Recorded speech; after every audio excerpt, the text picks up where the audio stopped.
For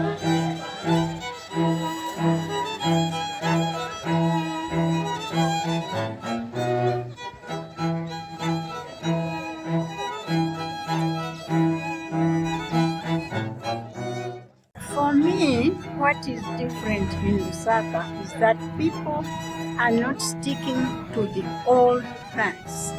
They are looking at what is new in the field. And each time you go to a nursery or someone's house who is able to travel and get new food plants, people get very excited and they go. And because it gives them, and myself too, the idea of what is outside there.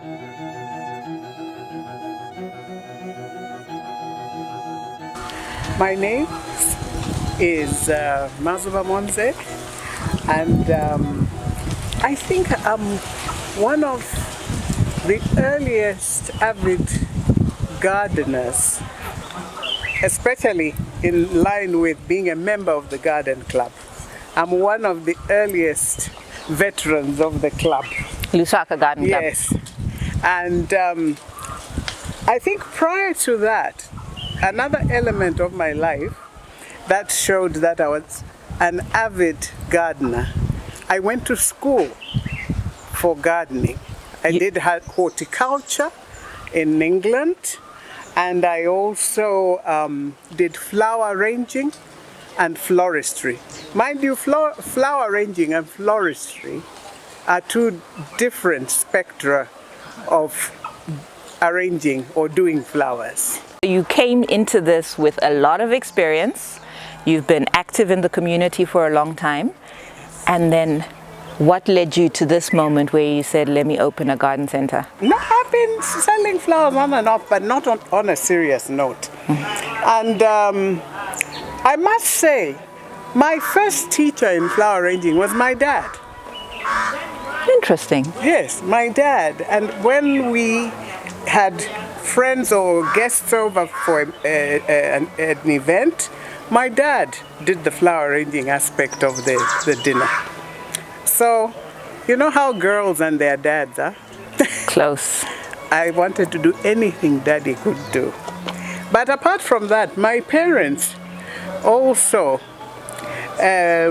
won a cup just after independence at the Lusaka Showgrounds for, I think, the biggest cabbage.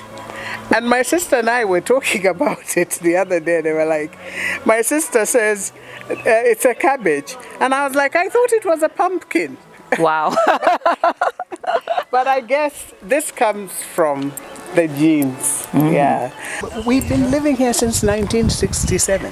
Nice. My parents purchased this property in 1967. And these are some of the features that we grew up with. This little pond was always there. Lovely. How, with all the water challenges we're having in Lusaka, are you managing to sustain a garden center and everything? It's by sheer dint and stint. For the last 4 days, I've had no Water. No, I've had no water at all. So do you borehole? Do you use a borehole? Do you, I don't know. What do you do? We have a borehole, but I believe the water level is going down. Right. And in order to counter that, I've purchased the 10,000 liter tank, but which is not yet operational. As soon as, I think I'll be smiling, because it's really, really a challenge. But this is what brings to the fore the issue of climate change. Climate change.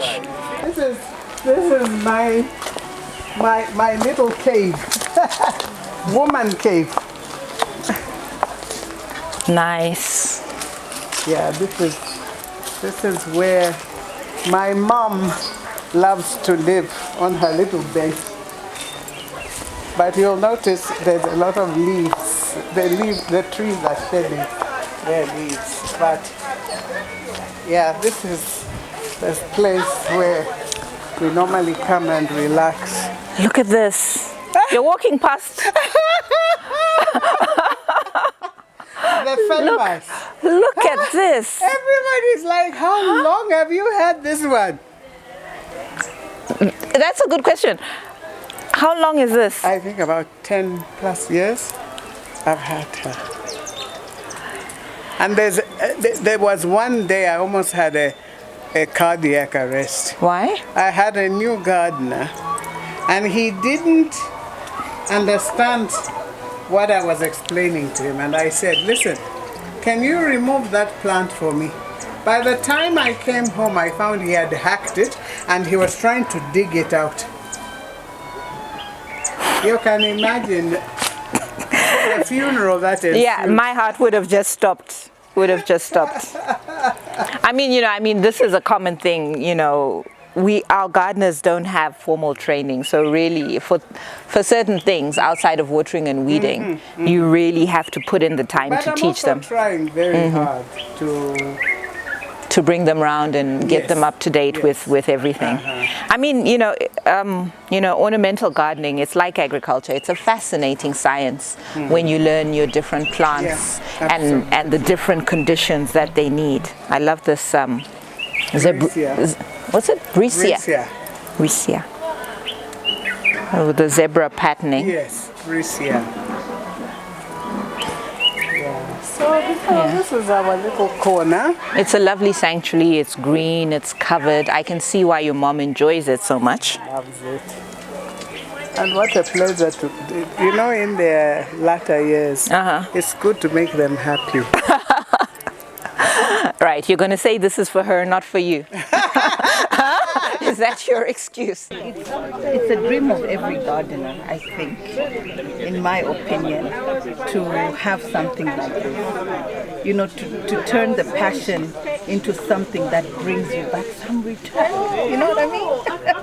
Yeah, so extremely excited for Auntie Zoo and honored to be here for the launch and very happy to support. I've always wanted to have something like this. So 6 months it has been of what you see today. This is work in progress. Okay. What you're seeing here. But I thought if we had a little feature where eventually we'll have a sitting area here and then the customers or the clients can come and take time to choose the plants, the flora and fauna that they would like to purchase. Yeah. I think it's a lovely idea because water definitely always adds something, whether you hear it or you see it, and also what it does for bringing birds and other wildlife into the garden. It came from South Africa. Anthuriums. Yes, the anthuriums, the Birkins.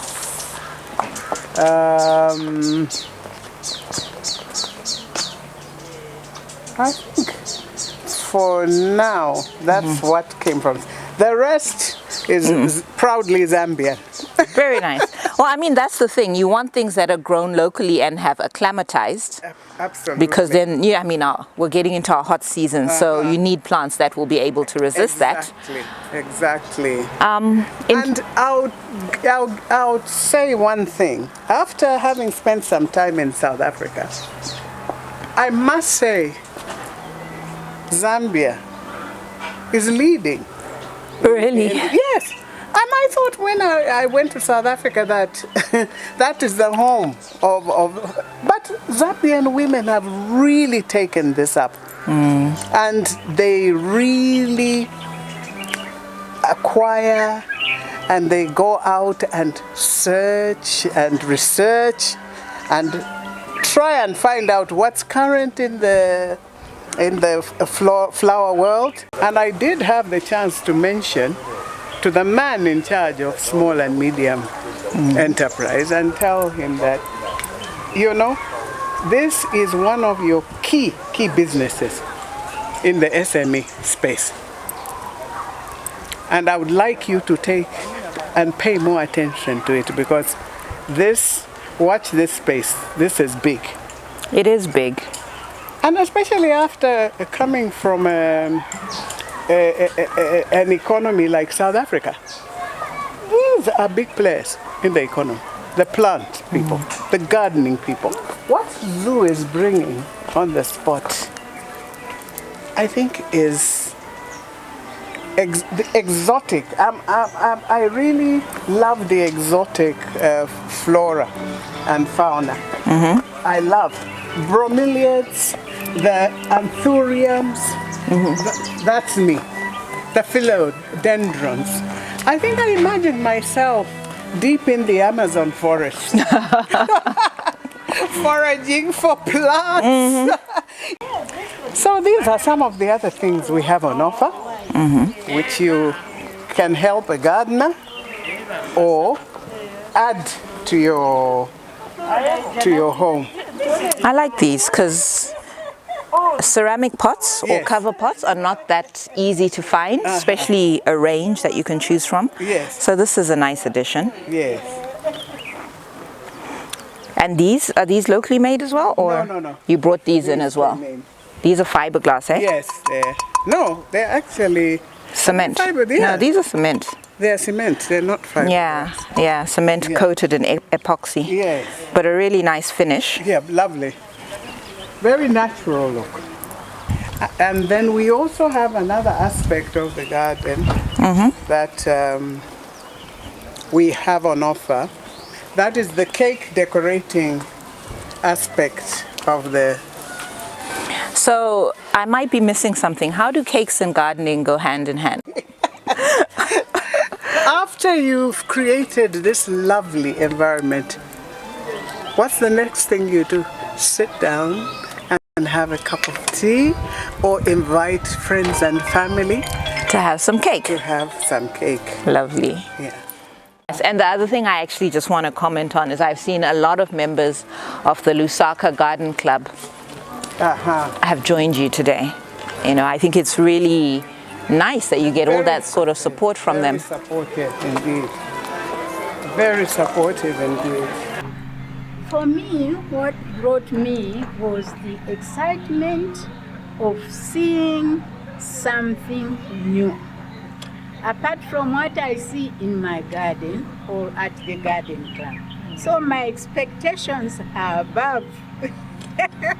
I've been coming here for some time, but I think this has just made the whole place look different.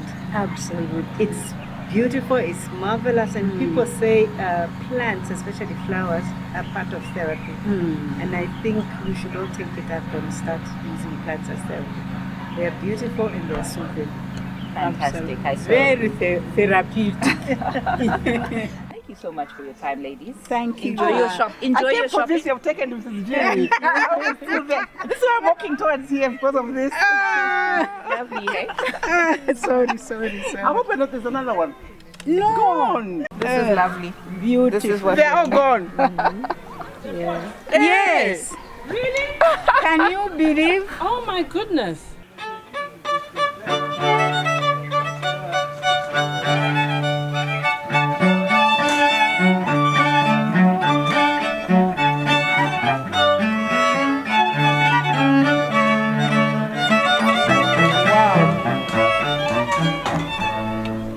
All the special faces, the special people, that means so much to me.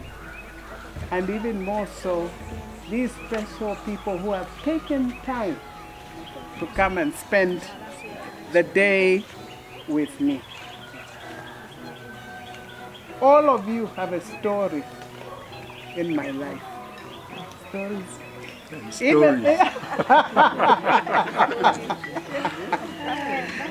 But I think there's something that holds us together.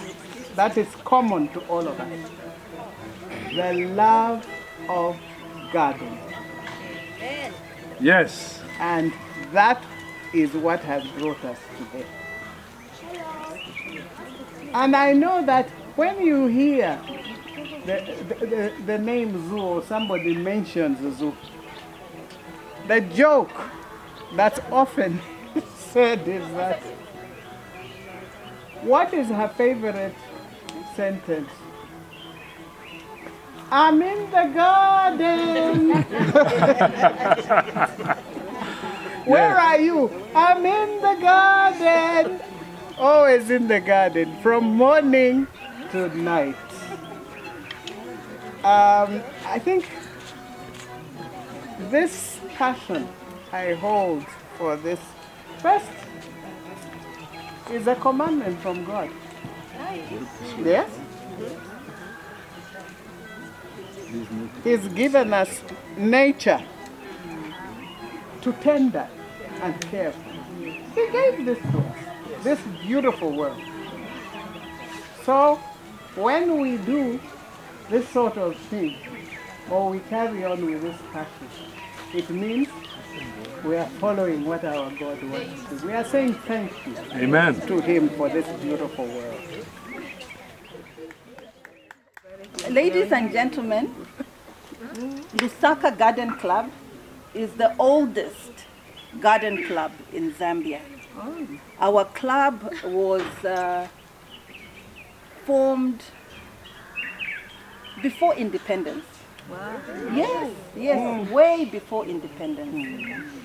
It was a club that was mostly, no, it wasn't mostly, it was only white ladies, that were driving that club. Around the 80s, 1980s, some black Zambian women started joining the club. Some Asian ladies, ladies of other races started joining the club. The first black Zambian woman who was a chairperson of the club was my grandmother. Yes, Mrs. Vista Simuzia. Yes, the late Mrs. Vista Simuzia. Yes. Yeah. And after that, we started having more diversity in the club. And you know what diversity does? It enriches a space. The Lusaka Garden Club is not all about plants or gardening issues. For me, the kind of relationships that I now have because of being in that space is profound. We've been having flower shows every year, twice a year, in March and in August. The August one is the most competitive. We've been having these shows for years. But this particular show that we just had, it was at another level. It's like it was as if everyone said Lelo Nyanga. This time I'm getting it. Yeah. I mean, our shows are usually good, but this particular one, it had a kind of competitiveness that I'm failing to describe, but it was seriously competitive. So, ladies and gents, that's a little bit about the Lusaka Garden Club, but especially, wait, I'm not done, but especially congratulations, and here we go. I have the honor and the privilege to present the cup of the overall winner of the Lusaka Flower Show 2025 to Ambassador Mazuba Monze.